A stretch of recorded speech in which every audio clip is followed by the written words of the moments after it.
जहाँ तक fundamental of partnership की बात है, तो अभी मैंने अपने पहले ब्लॉग में बोला था कि free of cost doubt classes हैं।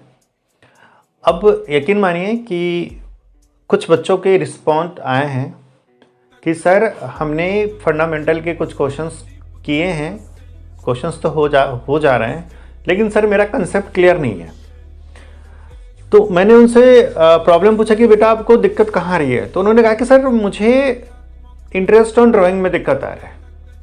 दूसरी सर दिक्कत ये आ रही कि जब हम पीएल अप्रोप्रिएशन अकाउंट बनाते हैं तो उसमें इंटरेस्ट ऑन लोन हम कहाँ लेंगे, क्योंकि इंटरेस्ट ऑन लोन जो है वो प्रॉफिट लॉस अप्रोप्रिएशन में कहीं भी गिवन नहीं है। बेसिकली अगर कोई फर्म अगर लोन लेती है तो लोन के ऊपर अगर रेट ऑफ इंटरेस्ट मेंशन नहीं है तो according to partnership date 6% per annum होता है। तो सर कैसे करेंगे? तो मैंने कहा कि देखो बेटा, अगर आप पीएल अप्रोप्रिएशन का अगर आप फॉर्मेट देखेंगे तो इंटरेस्ट ऑन लोन तो है ही नहीं, कहीं लेंगे नहीं।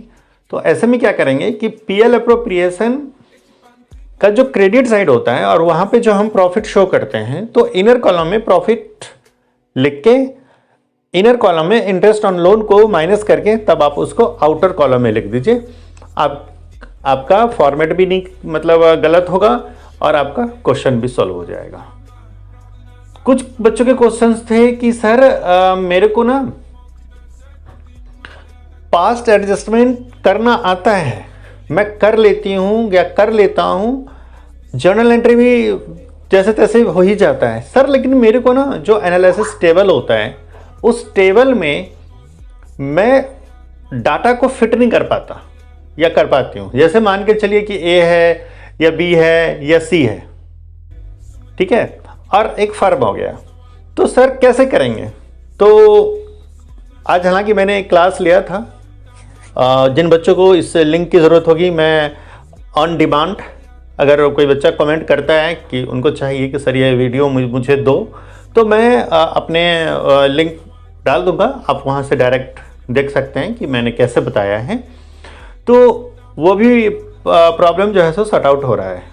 और जो भी बच्चे जिन बच्चों ने भी रिस्पॉन्ड किया था, डायरेक्ट कॉल किया था या कुछ बच्चों ने व्हाट्सएप भी किया था कि सर मेरे को डाउट्स हैं, तो मैंने पास्ट एडजस्टमेंट की भी उनकी काफ़ी सारी प्रॉब्लम सॉर्ट आउट की है।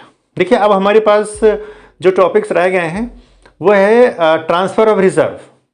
तो बेसिकली ट्रांसफ़र ऑफ रिजर्व भी कुछ बच्चों के डाउट्स आ रहे हैं और कुछ मैं वेट कर रहा हूं कि कुछ बच्चों को अगर चाहिए उसके ऊपर कुछ उनको सीखना है लाइव क्लास में, तो वो मुझे आप कांटेक्ट कर सकते हैं। हमारे वीडियो में हमारा नंबर शो हो रहा है, आप डायरेक्ट कॉल भी कर सकते हैं और आप व्हाट्सएप पे भी हमें कर सकते हैं, कांटेक्ट कर सकते हैं, जो कि फ्री ऑफ कॉस्ट है।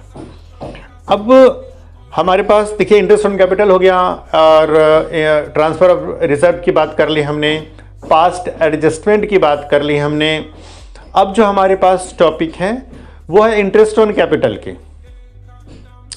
तो इंटरेस्ट ऑन कैपिटल में इतना कुछ नहीं है, बस सबसे पहले आपको ये ध्यान रखना है इंटरेस्ट ऑन कैपिटल में कि जो इंटरेस्ट कैलकुलेट होगा वो हमेशा ओपनिंग कैपिटल पे होगा, क्लोजिंग पे नहीं होगा बेटा, ये आप ध्यान रखिएगा।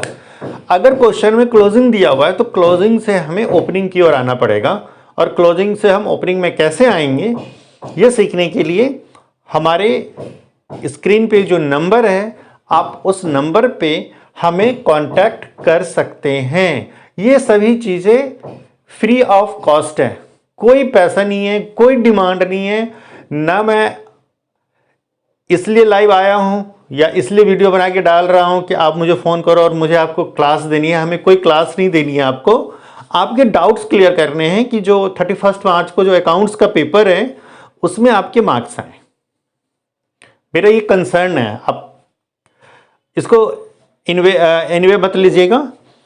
और इंटरेस्ट ऑन ड्राइंग हो गया आपका, रिजर्व हो गया, मतलब ट्रांसफ़र ऑफ रिजर्व हो गया आपका, पास्ट एडजस्टमेंट हो गया, इंटरेस्ट ऑन कैपिटल आ गया, हमने ड्राइंग की भी बात कर ली है। और अब आते हैं प्रॉफिट लॉस एप्रोप्रिएशन। देखिए प्रॉफिट लॉस एप्रोप्रिएशन इस चैप्टर का आप कहिए तो बेस है। मतलब दैट मीन्स कि अगर हम पार्टनरशिप डिड की बात करें तो डिड क्या होता है, आफ्टर दैट डिड हमें पीएल एप्रोप्रिएशन चाहिए। तो पीएल एप्रोप्रिएशन को समझने के लिए हमें पहले उसके फॉर्मेट को समझना पड़ेगा। हमें यह समझना पड़ेगा कि फर्म जो है so profit loss appropriation account क्यों बनाती है। क्योंकि जब हम 11th में होते हैं, जब आप 11th में पढ़ते हैं तो वहां पे आपको टीचर बताता है कि बेटा ये आपका ट्रेडिंग अकाउंट है, ये आपका पीएनएल अकाउंट है। अब पीएनएल अकाउंट में आपने नेट प्रॉफिट बना लिया, अब आपने बना दिया बैलेंस शीट। तो जब नेट प्रॉफिट निकल गया तो आखिर जरूरत क्या पड़ी फिर पीएल एप्रोप्रिएशन अकाउंट की।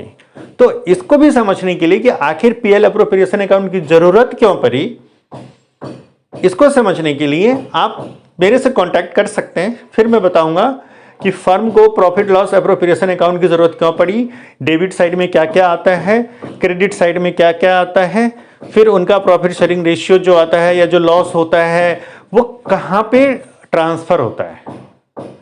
देन उसके बाद हमारा जो टॉपिक आएगा कैपिटल अकाउंट। मतलब कि इसमें हालांकि कैपिटल अकाउंट में इतना कुछ है नहीं, वो आगे के चैप्टर्स में है। तो उसमें बेसिकली क्या है कि जो प्रॉफिट लॉस एप्रोप्रिएशन अकाउंट बनाते हैं उसमें जो भी चीज़ें होती हैं जैसे इंटरेस्ट ऑन कैपिटल है या पार्टनर सैलरी है या पार्टनर्स कमीशन है, और वो ट्रांसफ़र होके कहाँ पे जाता है। पीएल एप्रोप्रिएशन अकाउंट में जो प्रॉफिट है वो ट्रांसफ़र होके कहाँ जाता है, या जो लॉस है वो फिर ट्रांसफ़र होके कहाँ जाता है। तो हम लोग उस पर करेंगे बात। ठीक है, ओके, आज के लिए इतना ही। धन्यवाद बेटा।